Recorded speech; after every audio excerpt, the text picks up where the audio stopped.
Next question is for you, Senator. If you could pass one statute to help the Attorney General's office do its job better, is there one you would pass? I don't think it's a matter of statute, Jason. I think it's a matter of willpower and leadership. I think it has most of the tools that it needs to do what it needs to do. In particular, we've got anti-competition and antitrust laws. We've got anti-corruption laws. And as we go through statute by statute and case by case in the process, on the job, we're going to find stuff, and I'll go to the legislature. But really, there's not like a magic bill that would have turned Ken Paxton into a good attorney general. He's a nightmare. We need somebody who actually is going to sit down and figure out how do we use the laws that we have today to get the results that we need to get. So no, I don't think a bill is the problem. I think it's political will and leadership. Is there a statute, Mayor, that you passed to help the AG's office do its job better?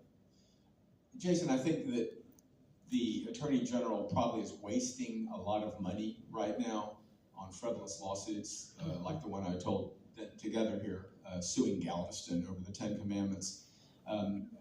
There's no statute that I'd like to see other than perhaps hands-off localities. And you might imagine as a mayor, I feel very strongly that if people go to the polls to elect mayors and council members and county commissioners and school district trustees, let them do their job.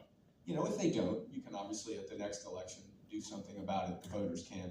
But there needs to be maybe a statute, Jason, to answer your question, that says something about hands-off localities. Now, trust me, that's not going to pass in the current legislative partisan breakdown, but I believe in 2026, we could see Democrats leading in both chambers and 1 or 2 or 3 state offices. I'd like to see a statute that says, Attorney General, hands off, mind your own business, go to court like you're supposed to, talk to the youth, go to the law schools, do something about the immigration nightmare that Congress simply won't address, but hands off city councils, county commissions, and school districts.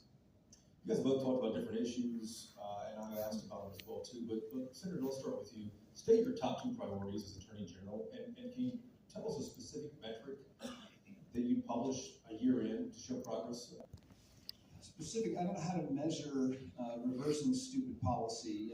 I think Joe and I would agree that one of the fundamental things new leadership in the Attorney General office has to do is stop using the office for political persecution and backwards headlines. I don't know how to count that other than I'm not going to do it. As for affirmative policies, I think that the cost of living, the runaway prices we have, the crap quality of everything, the crap service everywhere is a result of 50 years